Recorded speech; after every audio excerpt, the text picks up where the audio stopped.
드리옵나이다. 아멘. 자, 우리 인사합시다. 은혜 받읍시다. 하나님의 은혜가 오늘 이 시간 우리 가운데 충만하게 되기를 주의 이름으로 축복합니다. 여러분, 지금이라도 주님 부르시면 천국 갈 자신이 있으십니까? 자신이 있다면 그 이유를 무엇이라고 여러분 스스로에게 대답하겠습니까? 무엇 때문에 여러분이 그런 자신이 있습니까? 하나님 말씀에 순종을 잘하고 있기 때문인가요? 아니면 주일 예배뿐만 아니라 새벽 기도회, 심야 기도에 열심히 참여하고 있기 때문인가요? 11조, 감사헌금, 선교헌금, 건축헌금 등 열심히 헌금하는 일에 동참하고 있기 때문인가요? 선한 일을 많이 했기 때문인가요? 하나님 말씀 앞에 온전히 순종했기 때문인가요? 혹 달리 한번 질문을 해보겠습니다. 지금 주님이 부르신다면 천국 갈 자신이 없으십니까? 자신이 없으신 이유가 무엇인가요? 예수님을 믿은 지 얼마 되지 않았기 때문에, 예수님께 죄를 지었기 때문에, 성경을 잘 모르고 있기 때문에, 성경을 한 번도 읽어보지 못했기 때문에, 하나님 말씀에 종종 불순종하고 있기 때문에, 이런 이유들은 사실은 모두가 틀린 이유들이죠. 이런 이유 때문에 천국 가고 이런 이유 때문에 천국 가지 못하는 것이 아닙니다. 이런 이유 때문에 구원받고 이런 이유 때문에 구원을 받지 못하는 것이 아닙니다. 천국은 믿음으로 가는 것입니다. 구원은 믿음으로 얻는 것입니다. 그리고 이 믿음 역시 하나님의 은혜에 의한 것이죠. 에베소서 2장 8절 말씀 같이 한번 읽어보겠습니다. 너희는 그 은혜에 의하여 믿음으로 말미암아 구원을 받았으니 이것은 너희에게서 난 것이 아니요 하나님의 선물이라. 아멘. 이 말씀을 보세요. 구원은 믿음으로 얻는 겁니다. 그리고 구원 얻는 믿음 역시 하나님의 은혜에 의한 것입니다. 하나님의 은혜로 인하여 믿음이 생겼고, 그래서 예수님을 믿음으로 우리는 구원받게 된 겁니다. 그렇기 때문에 구원을 가리켜서 전적인 하나님의 선물이다라고 말씀하고 있는 겁니다. 우리가 뭔가를 행해서 구원 얻는 것이 아닙니다. 하나님의 은혜로 예수님을 믿는 믿음으로 구원을 얻는 것입니다. 우리가 말씀에 순종하고 죄를 짓지 않고 모든 예배에 빠지지 않고 또 하나님 앞에 열심히 헌금 생활을 잘했기 때문에 구원받은 것 아니라는 사실을 아셔야 돼요. 예수님을 적어도 10년 이상 믿어야 하고 성경은 적어도 10독 이상 해야 구원받는 것 아니라는 겁니다. 예수님을 자신의 구원자요, 자신의 주님으로 믿으면 구원을 선물로 받습니다. 예수님께서 십자가에서 나의 모든 죄값을 갚아주셨음을 믿으면 하나님의 자녀가 되는 겁니다. 오직 믿음으로 구원을 받는 겁니다. 우리는 이것을 분명히 알고 있어야 돼요. 그런데 이런 지식과 믿음을 가지고 있음에도 불구하고 우리의 감정은 하나님께 죄를 지으면 구원에 대한 자신이 없어진다는 겁니다. 천국 갈 자신이 없어집니다. 왜 그런가? 내 머리로는 믿음으로 구원 얻는 것을 알고 있지만 내 가슴은 그래도 구원을 얻으려면 뭔가 하나님 앞에 이 정도는 해야 하는 것 같고, 이런 삶을 살지 못하면 죄송한 마음에 어찌 내가 구원받을 수 있을까, 그런 생각이 들기 때문에 그런 겁니다. 이런 생각이 우리의 감정과 가슴 속에 있기 때문에 우리들이 이단들의 미혹에 쉽게 넘어가는 겁니다. 여러분, 구원은요 믿음으로 얻는 거예요. 뭔가 우리가 구원받기 위해서 믿음에 뭔가를 행했기 때문이 아니에요. 열심히 예수님을 믿는 믿음과 함께 예배에 출석했기 때문에, 열심히 예수님 믿는 믿음과 함께 말씀에 철저히 순종했기 때문에, 40일 기도를 했기 때문에, 성경을 백독했기 때문에, 선한 일에 힘썼기 때문에 구원함을 받는 것 아니란 말이죠. 그런데도 불구하고 우리는 마음속으로 여전히 그런 것 같아요. 예수님 믿는 믿음과 뭔가 거기에 따르는 삶이 있어야 된다고 생각을 하는 거죠. 물론 온전한 믿음은 삶이 따라옵니다. 하지만 온전한 믿음을 가지고 있다 할지라도 우리가 때때로 하나님 앞에 바르게 살지 못할 때가 있어요. 아직 우리의 구원이 완벽한 것이 아니기 때문에 우리가 죄 앞에 넘어지기도 하고 하나님의 마음을 아프게 하는 행동을 하는 거죠. 그때도 여러분, 우리가 예수님을 믿는 믿음으로 구원 얻는다는 확신만 가지고 있으면 당당하게 하나님 앞에 나아갈 수 있습니다. 때를 따라도는 은혜를 얻기 위하여 담대하게 하나님께 나아갈 수 있습니다. 왜요? 나는 틀림없는 하나님의 자녀이기 때문에, 나는 예수님을 믿는 믿음으로 구원 얻어서 당당하게 하나님께 나아갈 수 있는 자녀이기 때문에 그렇게 담대하게 나아감으로 관계를 회복할 수 있는 거예요. 그런데 이런 믿음이 없다 보니까 머리로는 믿음으로 구원 얻는다고 알고 있는데 가슴으로는 아닌 것 같은 생각 때문에 이단들에게 쉽게 넘어지는 겁니다. 오늘 본문 말씀은 바울이 자신이 전한 복음이 잘못되지 않았음과 자신이 이방인의 사도로 부르심을 받았음을 주장하는 내용입니다. 저 구원은 오직 믿음으로 얻는 것이라는 바울의 복음이 잘못되지 않았다는 것을 밝히고 있고요. 그리고 바울이 다른 사도들처럼 하나님에 의하여 이방인의 사도로 세움을 받았다는 그 증거를 대고 있습니다. 우리는 이 본문을 통해서 다시 한 번 더 복음에 대해 확실하게 깨닫게 되기를 원합니다.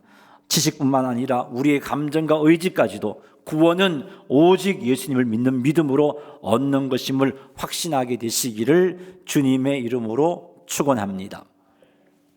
여러분이 의식하고 있었는지 모르지만 제가 지금 여러분들에게 갈라디아서를 강의하고 있죠. 1장은 이미 다루었고요. 2장을 살피고 있습니다.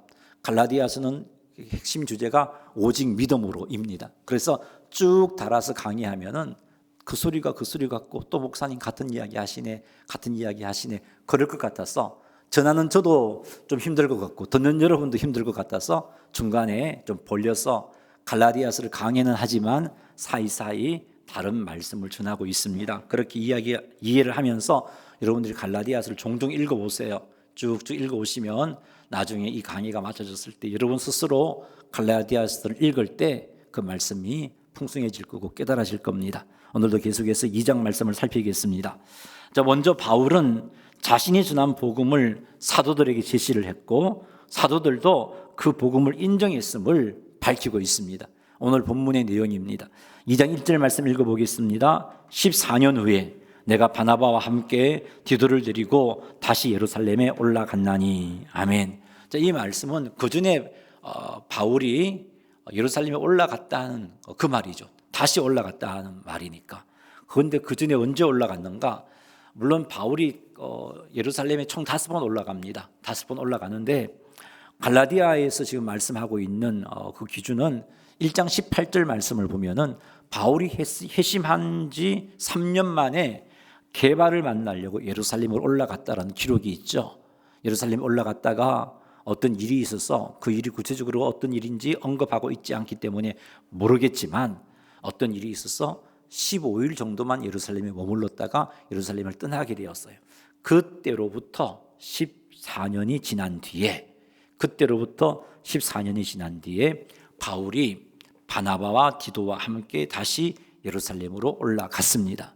왜 올라갔는지 2절에 나오는데 개역 개정으로 읽으면 좀 번역이 좀 이렇게 헷갈리게 되어 있어서 여러분의 이해를 돕기 위해서 새 번역으로 한번 읽어보겠습니다. 방송실 갈라디아서 2장 2절 비추어 주세요.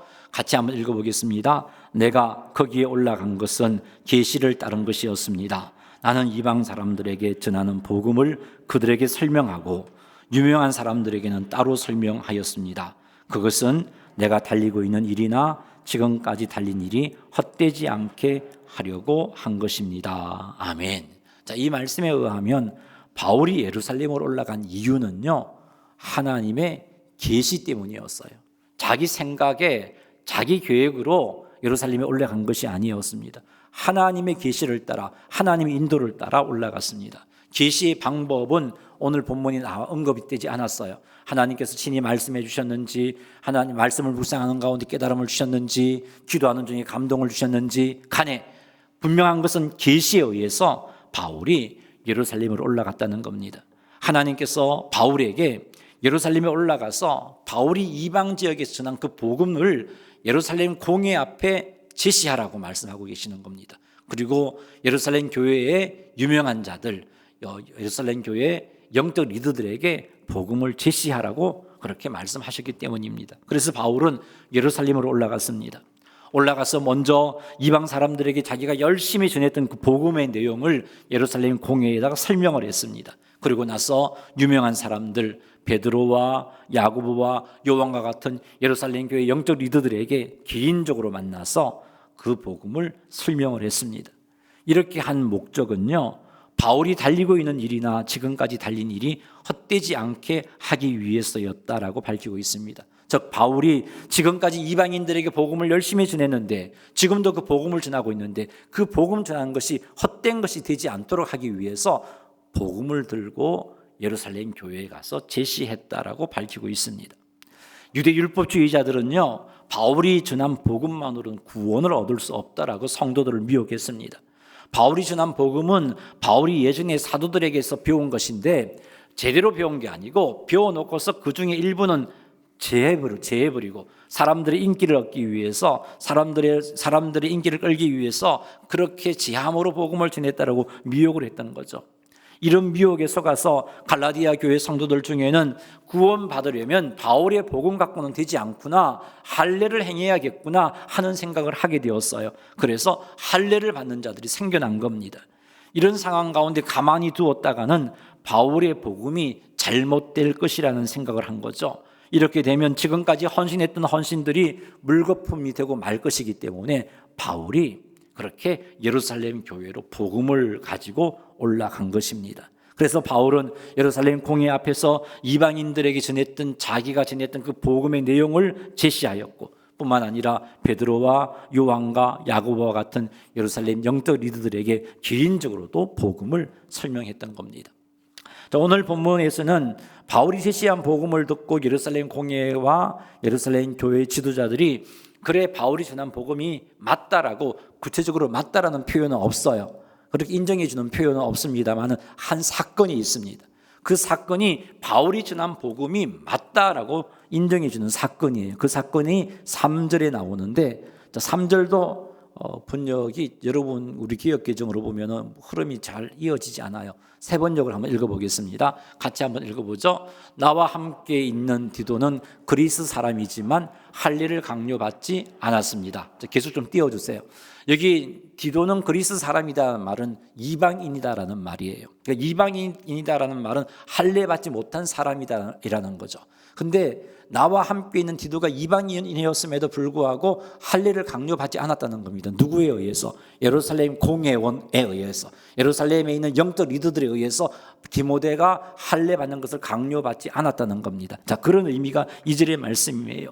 예루살렘 공회와 예루살렘 교회 지도자들이 바울과 함께한 이방인 디도에게 할례를 강요하지 않았습니다. 이 사건이 바울이 전한 복음이 옳다라고 인정해 주는 사건입니다.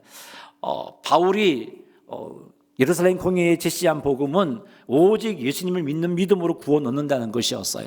그런데 갈라디아 교회 안에 여기에다가 할례를 받아야 된다라는 그런 거짓 교사들이 성도들을 미혹하고 있음도 밝혀주었던 거죠. 그런 사실을 들었던 예루살렘 공회와 예루살렘에 있는 영적 리더들이 바울의 복음이 옳다는 것을 인정해 주기 위해서 디모데가 이방인이었음에도 불구하고 디모데가 예루살렘 교회에 이방인으로 와 있음에도 불구하고 할례를 받으라고 강요하지 않았던 겁니다. 이 사건을 통해서 바울이 가르친 가르침이 옳다라고 인정해 준 것이죠. 그래요, 여러분.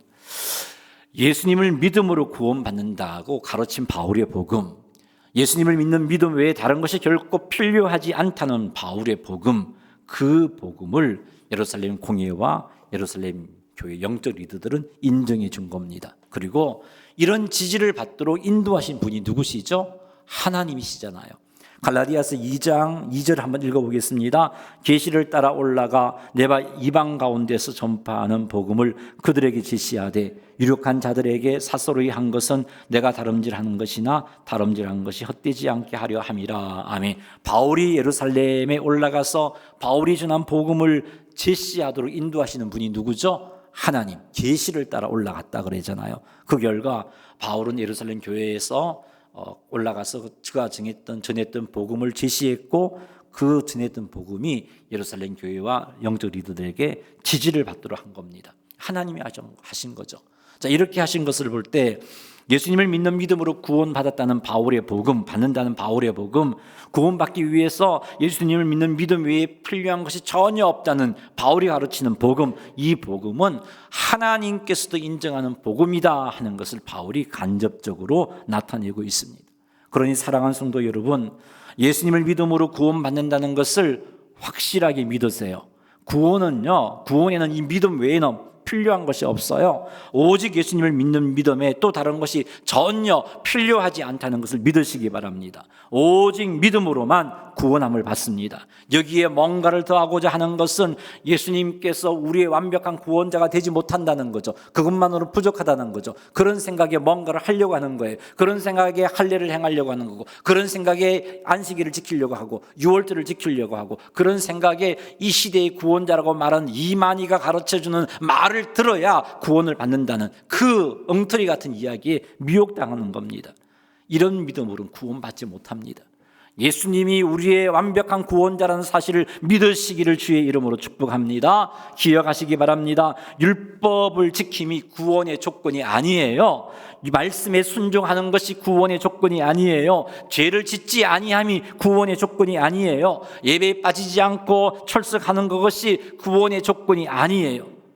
구원의 조건은 오직 예수님을 믿는 믿음 밖에는 없습니다. 예수님께서 나의 모든 죄를 십자가 위에서 해결해 주셨음을 믿는 믿음, 예수님이 나의 구원자가 되신다는 것을 믿는 믿음, 예수님이 나의 주인 되심을 믿는 믿음, 이 믿음만이 우리를 구원에 이르게 하는 거죠. 이 믿음이 있으면 오늘 당장 주님이 부르셔도 천국 갑니다. 혹 우리가 살다가 주의 마음을 아프게 하는 행동을 했다 할지라도 천국 가요. 왜 그렇죠? 예수님이 우리의 과거와 현재와 미래의 죄값을 대신 다 갚아주셨기 때문에 그래요. 그래서 내가 혹 주의 마음을 아프게 하는 어떤 행동을 했다 할지라도, 회개할 기회를 놓쳤다 할지라도 하나님의 은혜로 내가 예수님의 십자가를 믿는 믿음 가운데 그 죄값에 대한 모든 문제를 해결했기 때문에 천국 가는 거예요. 그러니 이 믿음으로 천국 간다는 구원의 확신을 가지시는 여러분 되시기를 주의 이름으로 축원합니다. 예수님을 믿는다는 것은 예수님께서 십자가 위에서 나의 과거와 현재와 미래의 모든 죄값을 갚아주셨음을 믿는 거예요. 그래서 우리는 그리스도 예수 안에서 결코 정죄함이 없느니라는 약속의 말씀을 받은 겁니다. 그리스도 예수 안에서는 결코 정죄함이 없어요. 왜 없습니까? 이미 예수님께서 내가 정죄당할 것을 해결해 주셨기 때문에 그리스도 안에서는 정죄함이 없는 거예요. 그래서 이런 예수님을 믿으면 우리가 의인이 되는 거죠. 우리가 의인 되었던 증거가 뭔가요? 거룩하신 성령께서 우리와 함께 하시는 겁니다.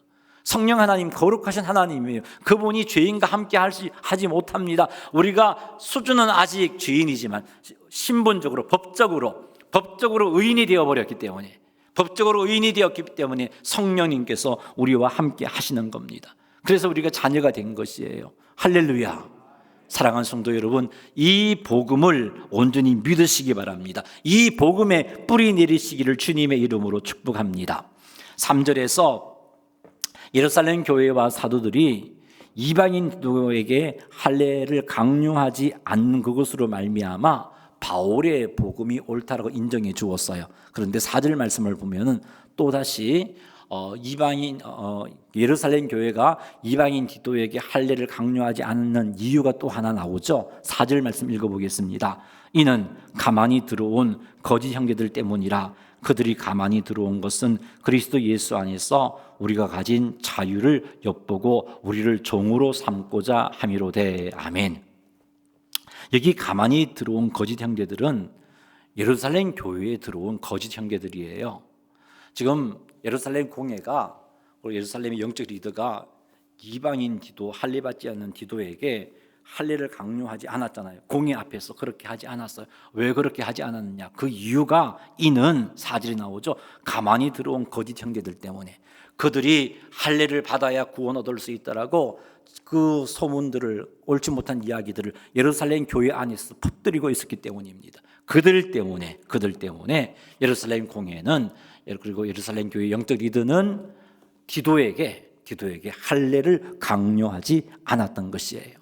자, 사랑하는 성도 여러분, 거짓 형제들이 베드로와 그리고 사도들이 교회를 목양하고 있는 그 예루살렘 교회 안에 있었다는 것은요, 참으로 우리에게 강한 경고의 말씀을 주고 있는 겁니다. 예수님의 수제자인 베드로와 예수님께서 사랑하셨던 제자 요한, 그리고 야고보, 그 외의 사도들이 목양하고 있는 그 예루살렘 교회 안에도 거짓 형제들이 들어와 있다는 것은 우리들에게 엄청난 경고를 주는데, 어떤 경고냐 하면 이 땅의 모든 교회 안에는 거짓 형제들이 존재할 수 있다는 것이에요. 있다는 거예요. 그렇기 때문에 우리는 항상 깨어 있어서 가만히 들어온 거짓 형제에게 미혹당하지 않도록 해야 돼요. 깨어 있어야 돼요. 어떻게? 복음에 확실히 뿌리 내림으로 깨어 있어야 돼요. 복음을 온전히 믿음으로 깨어 있어야 돼요. 우리의 구원은 예수님을 믿는 믿음으로 완벽하게 얻어진 거라고 믿어야 돼요. 더 이상 요구되는 것이 결단코 없습니다. 오로지 예수님만을 구주와 주님으로 믿으면 구원을 얻습니다. 예수님께서 나의 모든 죄를 사하여 주셨음을 믿으면 하나님이 약속하셨어요. 구원을 받는다라고 약속해 주셨어요. 이 복음에 확실히 서 있어야 합니다.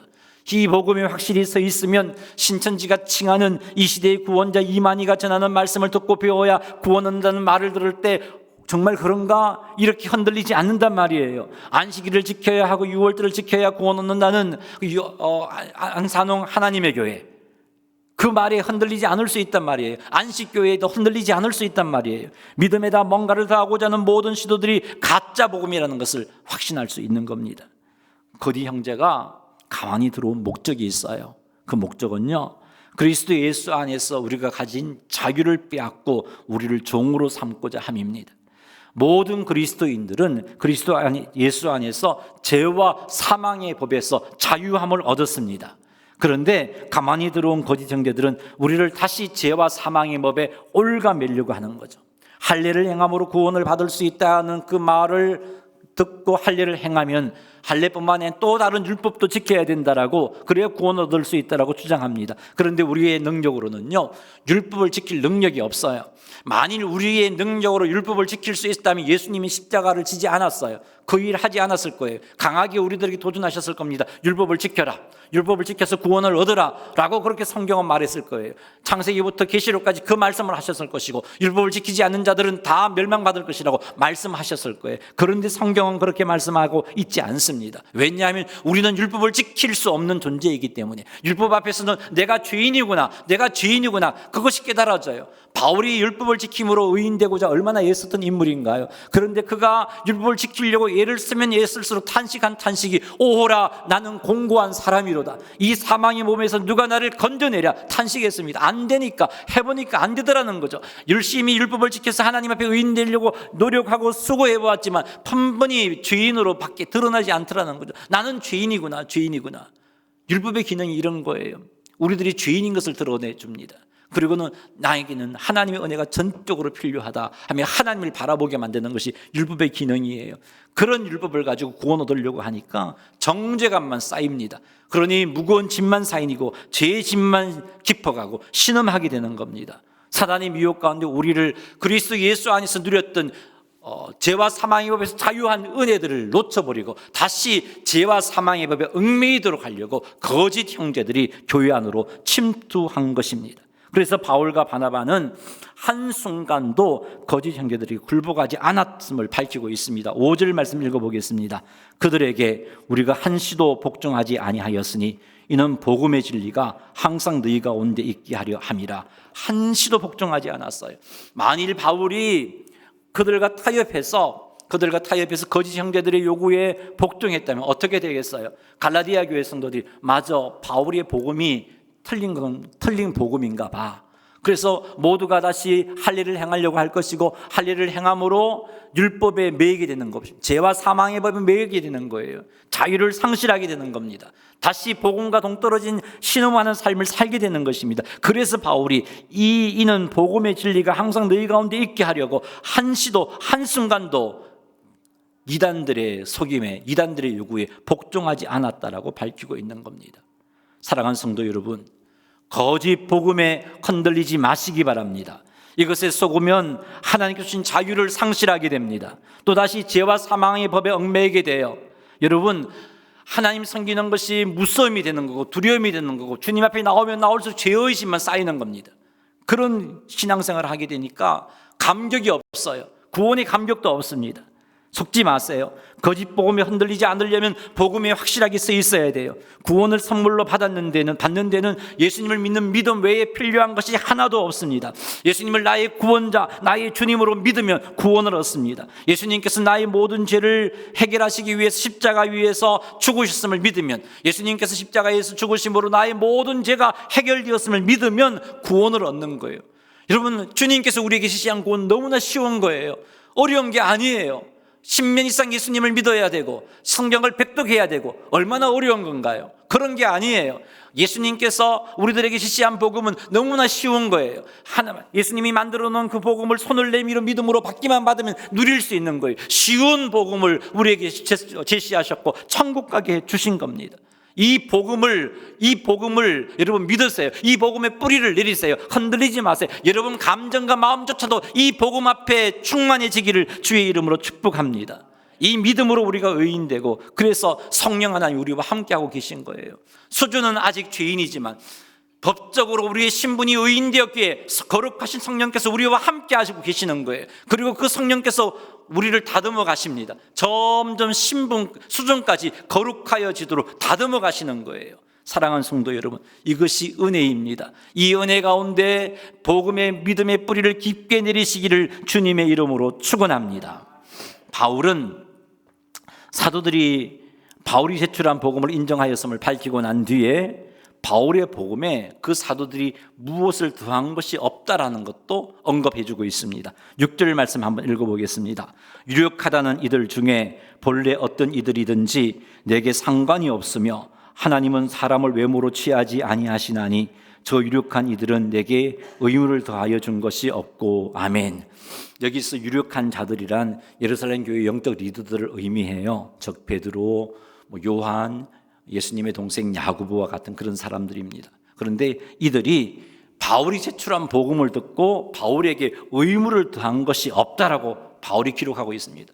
갈라디아 교회 성도들에게 편지를 보내면서 예루살렘 교회의 영적 리더들이 내가 복음을 제시했는데 그 복음을 인정해 주었고 그 복음에 의무를 더한 것이 없다라고 기록하므로 내가 전한 복음이 온전한 복음이다라는 사실을 갈라디아 교회 성도들에게 밝히고 있는 겁니다.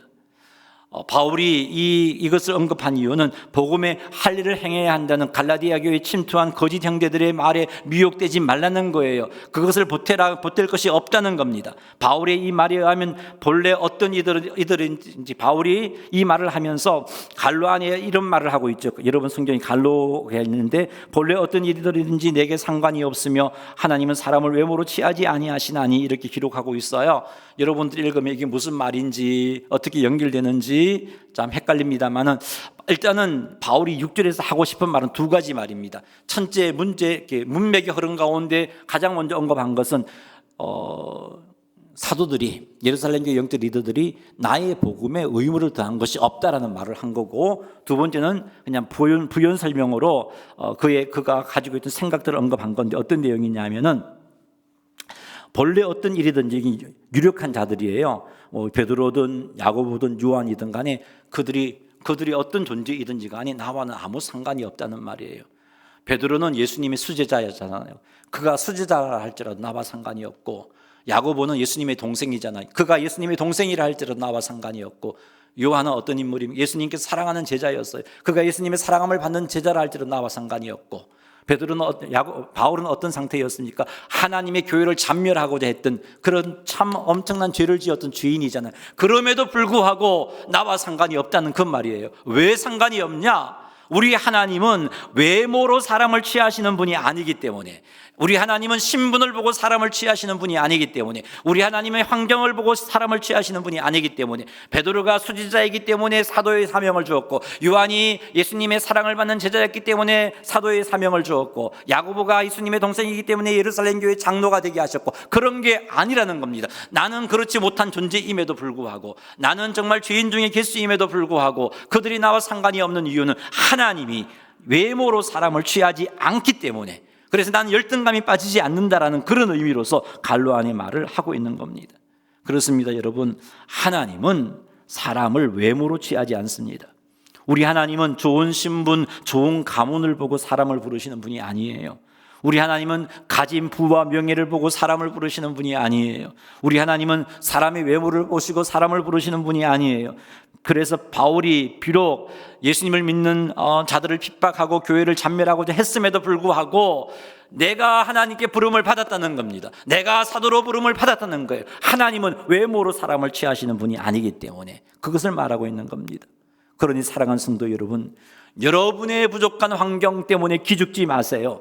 건강이 좋지 못함 때문에, 가난함 때문에, 배운 것이 없음 때문에, 몸난 때문에, 상처투성이의 삶 때문에, 내가 하나님 앞에 내 삶을 돌아보아도 너무너무 죄인인 내 모습, 이것 때문에 기죽지 마시기 바랍니다. 하나님의 은혜를 바라보세요. 우리 하나님은 우리의 외모를 보시지 아니하십니다. 외모와 상관없이 우리를 사랑하십니다. 그래서 우리를, 여러분들을 창세전에 구원하기로 택하셨잖아요. 그래서 때가 되어 불러주셨잖아요. 이 자리에 앉아있게 하시고 여러분들에게 복음을 듣게 하시고 복음이 믿어지는 은혜를 붓고 계시잖아요. 외모로 보지 아니하신 하나님이 그런 일을 하고 계시잖아요. 여러분을 불러서 예수님을 믿는 믿음을 부여해 주고 계시잖아요. 그러니 여러분의 부족한 외모로 기죽지 마세요. 사단은 그것을 가지고 물고 늘어질게. 네 같은 자가 무슨 하나님 믿는다고, 네 같은 죄인이 무슨 구원을 얻는다고, 네 같은 죄인이 무슨 천국에 간다고 속지 마세요. 우리 하나님은 외모로 우리를 취하시는 분이 아니에요. 우리 하나님은 우리를 창세전부터 사랑하셨고, 그 사랑하는 우리들로 하여금 구원의 은혜에 이르도록 하기 위해서 부르시고 믿음 갖게 하시고 예수님 믿는 믿음을 부어주심으로 믿게 하셔서 자녀 삼아주신 하나님이세요. 그러니 우리의 부족한 환경, 외모, 나의 부족한 삶 때문에 기죽지 마시기 바랍니다. 혹 그런 부족한 외모와 환경이 있다면 오히려 그럼에도 불구하고 나를 사랑해 주신 하나님께 더 감사하시는 여러분 되시기를 주님의 이름으로 축원합니다. 바울은 그것을 이야기하고 있는 겁니다. 나는 비록 니네들 아는 것처럼 죄인 중에 기수마저 교회를 잔멸하고자 했던 인물이야. 하지만 우리 하나님은 사람을 외모로 취하지 아니하시고 나를 사도로 세우신 분이다. 그 말을 지금 하고 있는 겁니다. 이런 바울의 말들을 기억하면서 우리도 하나님의 사랑 안에서 감사하고 기뻐하고 헌신할 수 있게 되기를 주님의 이름으로 축원합니다. 바울이 제시한 복음을 통해서 예루살렘 교회 영적 리더들이 하나님께서 베드로에게 할례자를 맡긴 것 같이 하나님께서 바울에게 무할례자를 맡기셨구나 하는 사실을 알게 돼요. 자, 2장 7절 말씀 읽어보겠습니다. 시작.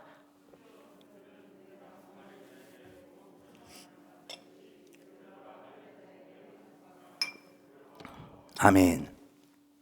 여기 보았고, 누가 보았다는 말일까요? 누가 무엇을 보았단 말이에요? 사도들이 보았다는 말이에요. 예루살렘 교회 영적 리더들이 보았다는 말이에요. 무엇을 보았다는 겁니까? 내가 무할례자에게 복음을 전함을 맡은 것이 베드로가 할례자에게 맡은 것 같은 것을 보았다. 좀 말이 막 번역이 매끄럽지 못하죠. 또 어려워요. 다시 말해서 이런 말이에요. 하나님께서 베드로에게 할례자들을 맡겨서 복음을 전하게 했던 것처럼 나를, 바울을 이방인들에게 복음 전하는 자로 세웠다는 것을 사도들이 보았다는 말이, 그 말이 사도들이 깨닫게 되었다는 말입니다.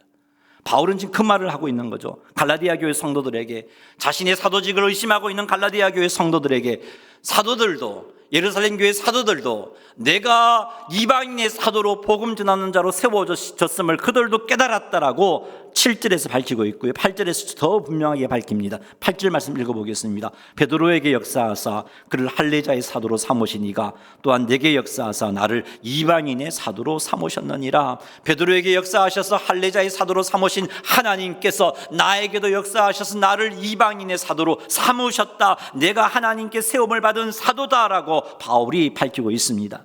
2장 8절 말씀을 세 번역으로 한번 읽어보겠습니다. 같이 한번 읽어볼까요? 그들은 베드로에게는 할례 받은 사람에게 복음을 전하게 하시려고 사도직을 주신 분이 나에게는 할례 받지 않은 사람에게 복음을 전하게 하시려고 사도직을 주셨다는 사실을 깨달았습니다. 그들이 깨달았다는 거죠. 우리 개역개정에는 그냥 그들이 깨달았다는 의미는 없고 그냥 바울을 사도로 삼았다라고 되어 있는데 세 번역 해석이 우리의 이해를 돕습니다. 그들이 깨달았어요. 무엇을요?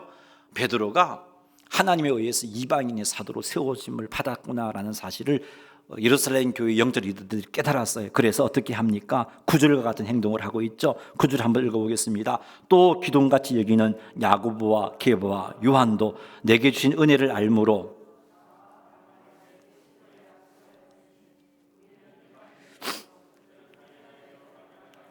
아멘. 야고보와 게바와 요한도 내게 주신 은혜를 알므로. 바울에게 주신 은혜가 어떤 거예요? 하나님께서 바울을 이방인의 사도로 세우신 그 은혜, 그것을 알았기 때문에 나와 바나바에게 친교의 악수를 하였다라고 밝히고 있죠. 인정해 주었다는 겁니다. 바울을 인정해 주었다는 겁니다. 이렇듯 예루살렘 교회의 영적 리더는 바울의 사도직을 인정해 주었던 겁니다. 이렇게 해서 바울이 나는 하나님에 의해서 사도로 세워진 분명한 존재다라는 사실을 갈라디아 교회에 증명하고 있는 거죠. 자, 그래서 마지막으로 이 예루살렘 교회 사도들이 나에게 보태어준 것이 정말 아무것도 없다는 것을 한 번 더 언급하고 있어요. 그게 10절 말씀입니다. 10절 한번 읽어보죠. 다만 우리에게 가난한 자들을 기억하도록 부탁하였으니 이것은 나도 본래부터 힘써 행하여 왔노라. 여기 가난한 자들은 그 시대에 참 심각한 기근으로 인해서 경제적으로 어려움을 겪고 있던 유대인들입니다. 예루살렘 교회가 기근으로 많이 어려움을 겪고 있었어요. 그런 자들을 도우라고 부탁을 했는데 바울이 말하죠. 나 그것 사도들로부터 이야기를 듣기 전부터 해봤던 일이야. 나 그것 사도들이 내게 당부하기 전에 해왔던 일이야 라고 밝히는 이유는요, 사도들이 내게 보태어준 것이 아무것도 없다라는 것을 언급하기 위해서예요. 그래서 내가 전한 복음이 정말 하나님께서 정해준, 사도들도 인정해준 그 복음이니까 이 복음을 믿어야 돼라고 그렇게 결론을 내리고 있는 겁니다. 바울은 사도들도 자신을 사도로 인정해 주셨음을 밝히고 있고, 뿐만 아니라 그가 전한 복음은 완벽한 복음이다, 잘못된 것이 아니다라고 이렇게 증명을 했어요. 이렇게 함으로 오직 믿음으로 구원 얻는다는 이 복음을 분명하게 했습니다. 우리의 구원의 근거는요, 믿음입니다. 철저히 예수님을 믿는 믿음을 고수하시기 바랍니다. 예수님 한 분으로 구원이 틀림없음을 믿으시기 바랍니다. 우리의 감정이, 우리의 마음이 예수님을 믿는 믿음에 뭔가를 보태야 한다는 것을 속삭인다 할지라도 속지 마세요. 예수님 한 분만으로 우리의 구원은 틀림이 없습니다. 그러니 여러분의 외모, 여러분의 환경, 여러분의 신앙 수준 등등으로 구원을 의심하지 마세요. 구원은 예수님을 믿는 믿음으로, 주 예수를 믿으라, 그리하면 너와 내 집이 구원을 얻으리라. 이 약속의 말씀을 믿고 구원의 확신을 누리시기를 주님의 이름으로 축복합니다. 말씀을 맺습니다. 선행으로 구원을 얻는 것이 아니에요. 율법을 지킴으로 구원 얻는 것이 아닙니다. 오직 예수님을 믿는 믿음으로 구원 얻습니다. 자, 이건 틀림없는 진리의 말씀이에요. 그러나 우리는 이 말씀을 오해해서는 안 돼요. 선행으로 구원 얻는다는 것이 아니다는 이 말씀, 율법을 지킴으로 구원 얻는 것이 아니다는 이 말씀을 오해해서는 안 되는데, 어떻게 오해하냐 하면은 그리스도인들은 선행을 행하지 않아도 되구나, 이렇게 오해하면 큰일 나요. 그리스도인들은 율법, 하나님의 말씀을 지키지 않아도 되구나, 이렇게 오해해서 안 돼요. 하나님은요, 우리들이 선을 행하기를 기뻐하시는 분이에요. 우리 하나님께서 우리를 구원하신 이유 가운데 그 이유 가운데 선을 위하여 구원하셨음을 말씀하고 계세요. 에베소서 2장 10절 말씀 읽어보겠습니다. 우리는 그가 만드신 바라 그리스도 예수 안에서 선한 일을 위하여 지으심을 받은 자니 이 일은 하나님이 전에 예비하사 우리로 그 가운데서 행하게 하려 하심이라. 아멘. 선한 일을 위하여 지음을 받았다 그랬죠. 하나님께서는 우리를 선한 일을 위하여 구원해 주셨습니다. 그러기에 구원받은 하나님의 백성들은요, 선한 일에 힘을 써야 돼요. 하지만 우리가 선한 일을 하다가 낙심할 수도 있고, 그래서 낙심한 그것 때문에 선한 일을 멈출 수 있어요. 그랬다 할지라도 이건 구원의 조건이 아니기 때문에 우리의 구원은 취소되지 않습니다. 우리의 구원은 취소되지 않아요. 선한 일을 하다가 중단하였다 할지라도 취소되지는 않지만 하나님이 안 기뻐하신다는 거예요. 하나님이 안 기뻐하신다는 거예요. 그래서 그렇게 되면 우리가 영적으로 구원받은 백성으로서 풍성하게 누릴 은혜와 복들을 누리지 못하는 거죠. 세상 속에서 빛이 되어야 되고 소금이 되어야 되는데 강력한 빛과 소금의 역할을 하지 못하게 되는 거예요. 정말 원수의 조롱거리로 그렇게 살다가 주님 앞에 서게 된다면 얼마나 참 부끄러운 구원을 받는 거겠어요. 그렇게 하지 말라는 겁니다. 구원은 믿음으로 틀림없는 사실입니다. 그러나 하나님이 우리를 구원하신 이유는 선한 일을 위하여, 그렇기 때문에 구원받은 우리는 선한 일에 힘을 써야 되는 거예요. 뿐만 아니라 하나님께서 우리들이 구원받은 우리들이 하나님 말씀에 순종하기를 기뻐하세요. 사무엘상 15장 22절 말씀 읽어보겠습니다. 사무엘이 이르되 여호와께서 번제와 다른 제사를 그의 목소리를 청종하는 것을 좋아하신 같이 좋아하시겠나이까. 순종이 제사보다 낫고 듣는 것이 순양의 기름보다 나으니. 아멘. 하나님은 번제와 다른 제사보다 하나님 말씀에, 하나님 목소리에 순종하는 것을 더 좋아하십니다. 하지만 하나님께 순종하는 그것은 구원받은 백성이기 때문에 하나님 요구하는 거예요. 구원받기 전에는 우리는 하나님 말씀에 순종할 능력이 없었습니다. 그러나 구원받게 되면 성령님이 함께하고 계시죠. 성령 하나님께서 우리들이 말씀에 순종할 수 있도록 도우십니다. 성령 하나님께서 말씀에 순종할 수 있도록 우리를 인도해 가십니다. 그러므로 우리들은 말씀에 순종할 수 있는 자가 된 거예요. 그런 우리들에게 하나님께 기대하는 게 뭔가요? 말씀에 순종하는 삶입니다. 사랑하는 성도 여러분, 기억하세요. 선행도 순종도 구원의 조건은 아닙니다. 구원받았기 때문에, 하나님의 백성이기 때문에 감사해서 기뻐해서 하나님 기뻐하신 일이기 때문에 선행에 힘을 써야 되고 말씀에 순종하는 삶을 살아가야 됩니다. 그리고 세상의 빛이기 때문에, 우리가 세상의 빛이기 때문에, 세상의 소금이기 때문에 그 사명을 잘 감당하려면 선행을 행해야 되고 하나님 말씀에 순종해야 되는 거예요. 하나님이 이런 우리의 모습을 기대하고 계십니다. 그러니 하나님의 기대하심을 쫓아서 하나님께서 기뻐하시는 삶을 사십시다. 구원의 은혜를 감사하며 감격하면서 선행을 행하시고 말씀에 적극 순종함으로 빛이 되고 소금이 되어 일어나라 빛을 발하라 하신 그 말씀처럼 세상을 향하여 일어나 빛을 발하시는 성도님들이 다 되시기를 주님의 이름으로 축원합니다. 할렐루야. 우리 말씀을 생각하면서 한번 기도하겠습니다.